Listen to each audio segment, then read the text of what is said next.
नमस्कार, स्वागत है आपका पंजाब केसरी टीवी में। मैं हूं आपके साथ प्रियंका शर्मा। पंजाब केसरी टीवी के स्पेशल सेगमेंट स्टेट मिरर में हम बात करेंगे उन तमाम खबरों की जिनका सीधा सरोकार है आपसे। वेणुगोपाल यूं ही नहीं आए, अपने साथ अनुशासन का ऐसा डंडा लेकर आए हैं। इसके बाद किसी का भी बयान देने का मतलब होगा पार्टी से बाहर का रास्ता।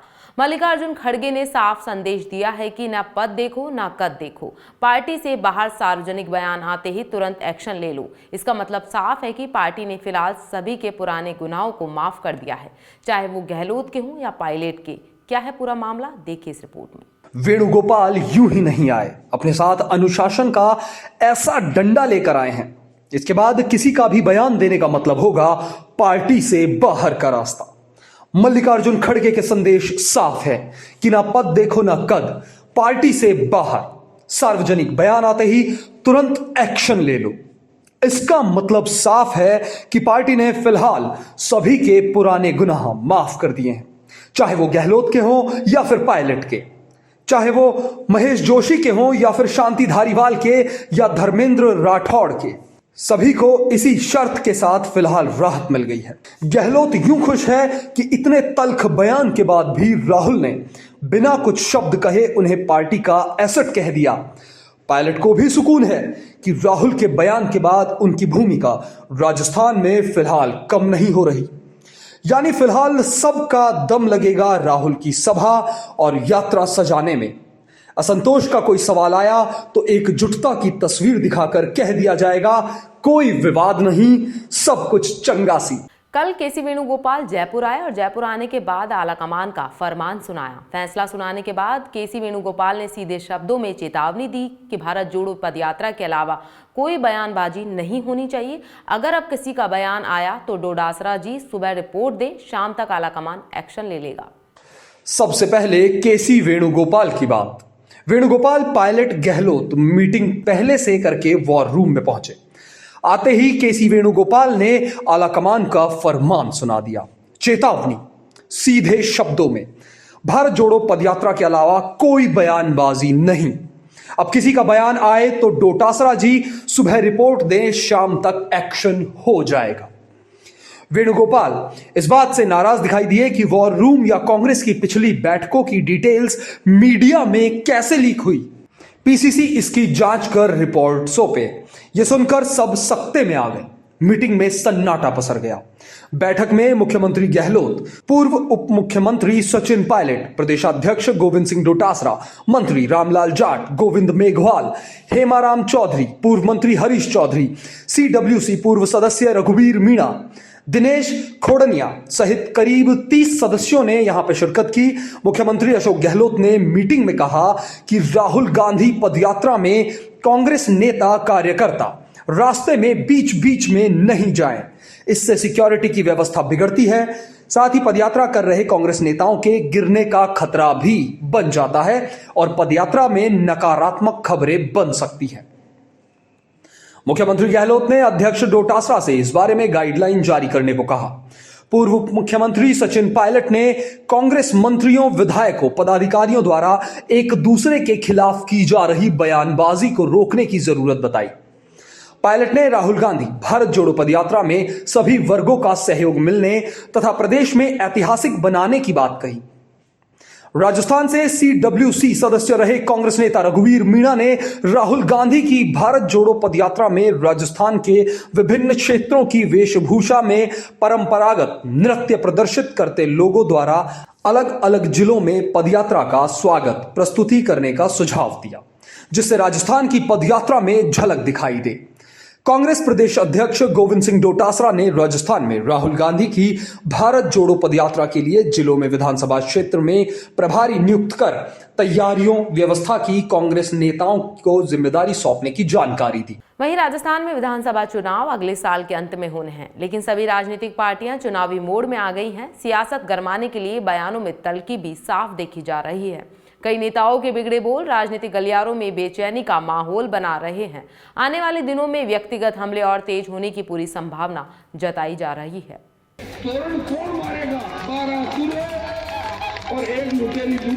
राजस्थान में विधानसभा चुनाव अगले साल के अंत में होने हैं, लेकिन सभी राजनीतिक पार्टियां चुनावी मोड में आ गई हैं। सियासत गरमाने के लिए बयानों में तल्खी भी साफ देखी जा रही है। कई नेताओं के बिगड़े बोल राजनीतिक गलियारों में बेचैनी का माहौल बना रहे हैं। आने वाले दिनों में व्यक्तिगत हमले और तेजी से होने की पूरी संभावना जताई जा रही है। उसी का ताजा मामला नागौर में देखने को मिला है। आपको बता दें, नागौर सांसद हनुमान बेनीवाल एक बार फिर विवादित बयान देकर सुर्खियों में आए। बेनीवाल का कहना है कि आमजन में विश्वास, अपराधी में डर होना चाहिए, मगर यह उल्टा हो गया। राजस्थान में पुलिस में डर, अपराधियों में विश्वास हो गया है। दरअसल चूरू जिले की सरदार शहर विधानसभा सीट पर उपचुनाव हो रहा है। बीजेपी कांग्रेस को टक्कर देने के लिए हनुमान बेनीवाल जुटे हुए हैं। इसी बीच हनुमान बेनीवाल का विवादित बयान तेजी से वायरल हो रहा है। जहां वो सीएम अशोक गहलोत की नकल करते हुए नजर आए तो वसुंधरा राजे पर तंज कसा। कहा कि बीजेपी में तोरण कौन मारेगा और एक लुटेरी दुल्हन और 12 दूल्हे घूम रहे हैं। बेनीवाल हमेशा विवादित बयानों से घिरे रहते हैं। बहरहाल उपचुनाव राजस्थान की राजनीति में काफी दिलचस्प होने वाला है। देखने वाली बात यह होगी कि बाजी कौन मारता है। पंजाब केसरी के लिए विशाल सूर्यकांत के साथ हरिनाम सिंह की रिपोर्ट। कांग्रेस और भारतीय जनता पार्टी की सरकारों ने अगर राजस्थान को कुछ दिया, बेकारी, बेरोजगारी, अपराध और ऐसे जो गुलाम अंतिम छोर पर बैठे व्यक्ति को जिस तरह के हालात किए, उसके लिए जिम्मेदार ये दोनों पार्टियां। आज गांव का गरीब आदमी थाने टैक्सी से जाता है, थाने के अंदर लिखा होता है कि आम जन में विश्वास, अपराधियों में डर। उल्टा है, आम जन में डर और अपराधी थानों का विश्वास करते हैं। अपराधी थानों में गुंडे, बदमाश, दारू पीते पार्टियां करती थानों के अंदर भ्रष्टाचार हो रहा है, अपराध बढ़ रहा है और जिस तरह का बदनाम राजस्थान हो रहा है। आप मोहर लगा दोगे कि गहलोत सही काम कर रहा है, कांग्रेस जीतने का मतलब तो यही होगा। गहलोत सोनिया को कह देगा मैंने कहा था ना सब ठीक चल रहा है, हो गया सरकार से करना। और बीजेपी जीती कह देगी हमने तो संघर्ष नहीं किया, बिना चुनी का खेल चला, 4 साल में एक धरना नहीं दिया, एक प्रदर्शन नहीं किया बीजेपी ने। बीजेपी तो बिना दूल्हे की बारात है, कोई दूल्हा नहीं होता, बारात सजी हुई है, तोरण कौन मारेगा पता ही नहीं।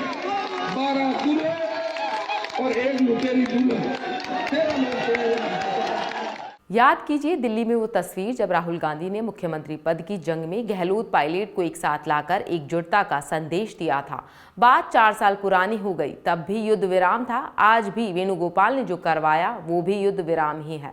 राजनीति संदेश तो यह है कि सब ठीक है, मगर दिलों में आई दूरियां क्या कम होंगी? मुस्कुराते चेहरों के पीछे जो दबा है वो गुब्बार सामने आता है, चाहे वो 4 साल बाद सामने आए, लेकिन आकर रहेगा।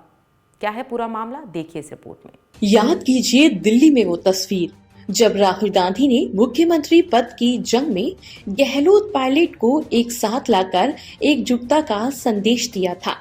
बात 4 साल पुरानी हो गई, तब भी युद्ध विराम था। आज भी वेणुगोपाल ने जो करवाया वो युद्ध विराम ही है। राजनीति संदेश तो ये है कि सब ठीक है, मगर दिलों में आई दूरियां क्या कम होंगी? मुस्कुराते चेहरों के पीछे जो दबा है वो गुबार सामने आता है, चाहे वो 4 साल बाद सामने आए। वॉर रूम में कुर्सियां नजदीक लाई गई, मुस्कुराते अभिवादन हुए, मगर दिल नहीं जुड़े। सीएम गहलोत और पायलट के बीच सीधे तौर पर तालमेल नहीं है। पहले राहुल और अब केसी वेणुगोपाल मध्यस्थ के तौर पर मौजूद हैं। सीएम गहलोत और पायलट ने सार्वजनिक तौर पर यह स्पष्ट कर दिया कि पार्टी के नेता राहुल गांधी के बयान के बाद दोनों के बीच चल रहा विवाद का कोई मायने नहीं रह जाता। यानी अभी हवाओं को रोका गया है ताकि चिंगारी ना भड़के। चिंगारी का सुलगना खत्म नहीं हुआ। खबर जैसलमेर से है, जहां नहरी क्षेत्र के ताड़ाना गांव में एक युवक युवती के प्रेम प्रसंग के चलते आत्महत्या का मामला सामने आया है। युवती के पिता ने युवक पर दुष्कर्म व जान से मारने का आरोप लगाया है। पुलिस के अनुसार सूचना मिली कि ताड़ाना गांव में पेड़ पर युवती का शव लटका होने की सूचना मिली, जिस पर मौके पर जाकर देखा तो वहां पर एक फंदे पर युवती का शव लटका हुआ मिला, दूसरा फंदा टूटा हुआ मिला। क्या है पूरा मामला, देखिए इस रिपोर्ट में। जैसलमेर में नहरी क्षेत्र के ताड़ना गांव में एक युवक युवती के प्रेम प्रसंग के चलते आत्महत्या का मामला सामने आया है। युवती के पिता ने युवक पर दुष्कर्म व जान से मारने का आरोप लगाया है। पुलिस के अनुसार सूचना मिली कि तांडा गांव में पेड़ पर युवती का शव लटका होने की सूचना मिली है, जिस पर मौके पर जाकर देखा तो वहां एक फंदे पर युवती का शव लटका हुआ तथा दूसरा फंदा टूटा हुआ मिला, जिसके बाद पुलिस ने शव उतारकर मोहनगढ़ में पोस्टमार्टम करवाकर शव परिजनों को सुपुर्द कर दिया। जिसके बाद युवती के पिता ने युवक शिवराम पुत्र शैतान राम के खिलाफ महिला थाना में रिपोर्ट पेश कर युवक द्वारा युवती को बहला फुसलाकर घर से ले जाकर दुष्कर्म कर उसे जान से मारने का मामला दर्ज कराया। प्राप्त जानकारी के अनुसार युवक और युवती के बीच प्रेम प्रसंग चल रहा था, लेकिन एक ही गोत्र होने के कारण शादी को लेकर घर वाले अनुमति नहीं दे रहे थे। इसी को लेकर दोनों ने सामूहिक आत्महत्या का निर्णय लिया। इसके बाद युवक व युवती फंदे से लटक गए, लेकिन युवक का फंदा टूट गया और वो मौके से फरार हो गया। इतना मिली मुझे कि अपने ताड़ाना के रोई के अंदर एक लड़की अपने खेजड़ी के रक्त से लटकती हुई मिली, जिस पर मैं और अपने मोहनगढ़ का हमारे स्टाफ घटनास्थल पर पहुंचे। घटनास्थल को पूरा ब्रीफ करा करके घटनास्थल का निरीक्षण किया और लड़की के परिवारजनों को सूचित किया। लड़की के पिताजी के आने के बाद और ग्रामीणों की मौजूदगी में लड़की को नीचे उतारा गया। नीचे उतारने के पश्चात लड़की को हम पीएससी मोहनगढ़ मोर्चरी में लेकर के आए और मेडिकल बोर्ड से आज पोस्टमार्टम करा करके और लड़की का शव है जो हमने परिवारजनों को सुपुर्द किया।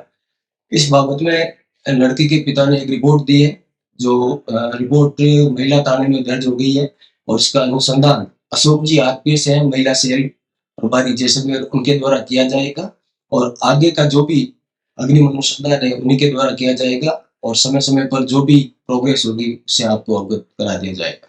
कहीं न कहीं ये भी जानकारी मिल रही है कि लड़के ने भी आत्महत्या करने की कोशिश की थी।